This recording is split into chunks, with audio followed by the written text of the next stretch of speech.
নেপাল কি ভারতের সঙ্গে সম্পর্ক স্বাভাবিক করার পথে? নেপালের ১ টাকার কয়েন থেকে বিতর্কিত মানচিত্র সরানোর পরেই নেপালের প্রধানমন্ত্রীকে আমন্ত্রণ ভারতের, এমনটাই জানিয়েছে বিদেশ মন্ত্রক। কয়েকদিন আগেই নেপাল সরকার বিতর্কিত রাজনৈতিক মানচিত্র সরিয়ে নতুন ১ টাকার কয়েনের অনুমোদন দিয়েছে। আর তারপরেই বিদেশ মন্ত্রক জানালো যে বালেন্দ্র শাহকে ভারতের সরকারি সফরের জন্য আমন্ত্রণ জানানো হয়েছে। তাহলে কি দুই দেশের সম্পর্কে জমে থাকা বরফ গলতে শুরু করেছে? প্রথমে আসা যাক কয়েনের প্রসঙ্গে।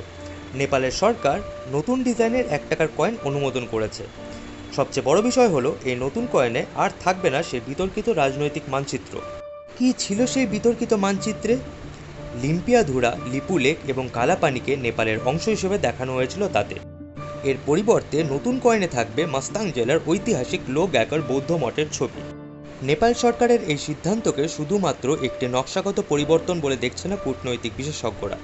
অনেকের মতে এটি ভারত নেপাল সম্পর্কের ক্ষেত্রে একটি ইতিবাচক বার্তা।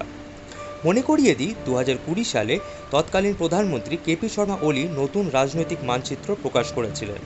সেই মানচিত্রে লিম্পিয়াধুরা, লিপুলেক এবং কালাপানিকে নেপালের অংশ হিসেবে দেখানো হয়েছিল। ভারত সেই দাবিকে প্রত্যাখ্যান করে জানায় এই এলাকাগুলি ভারতের অংশ। তারপর থেকেই দুই দেশের সম্পর্কের মধ্যে এক ধরনের উত্তেজনা তৈরি হয়েছিল। কয়েনের নকশা থেকে সেই বিতর্কিত মানচিত্র বাদ দেওয়া ছাড়াও আরও একটি সিদ্ধান্ত নিয়েছে নেপাল সরকার। এতদিন ভারতীয় পর্যটকরা ১০০ টাকার বেশি মূল্যের ভারতীয় নোট নিয়ে নেপালে যেতে পারতেন না। ফলে ২০০ এবং ৫০০ টাকার নোট নিয়ে নানা সমস্যার মুখে পড়তে হতো তাদের। এবার সেই নিয়ম অনেকটাই শিথিল করেছে নেপাল রাষ্ট্র ব্যাংক। নতুন নিয়ম অনুযায়ী ভারতীয় নাগরিকরা সর্বোচ্চ ২৫,০০০ টাকা পর্যন্ত ভারতীয় মুদ্রার সঙ্গে নিয়ে নেপালে প্রবেশ করতে পারবেন। এর ফলে টাকা ভাঙানোর ঝামেলা অনেকটাই কমবে। বর্তমানে ভারতের ১ টাকা নেপালের প্রায় ১ টাকা ৬০ পয়সার সমান।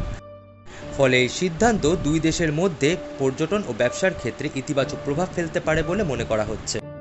নেপাল সরকারের এই সাম্প্রতিক সিদ্ধান্তগুলির পরেই ভারতের বিদেশ মন্ত্রকের সাপ্তাহিক ব্রিফিংয়ে জানানো হয় বালেন্দ্র শাহকে ভারতে সরকারি সফরে আমন্ত্রণ জানানো হয়েছে। যদিও এই সফরের সম্ভাব্য তারিখ এখনও ঘোষণা করা হয়নি, তবুও কূটনৈতিক মহলের মতে এই আমন্ত্রণ অত্যন্ত তাৎপর্যপূর্ণ।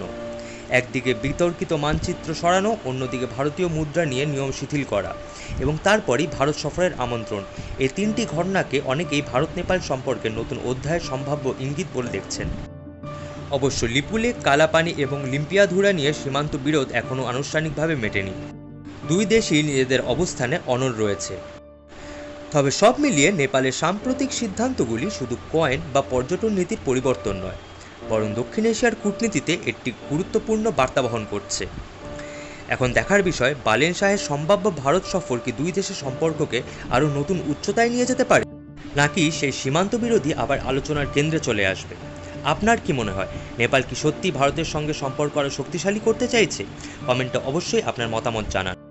এবং ভূ রাজনীতি সংক্রান্ত এমনই আরও বিশ্লেষণমূলক ভিডিও দেখতে আমার চ্যানেলটি প্লিজ সাবস্ক্রাইব করুন। ধন্যবাদ।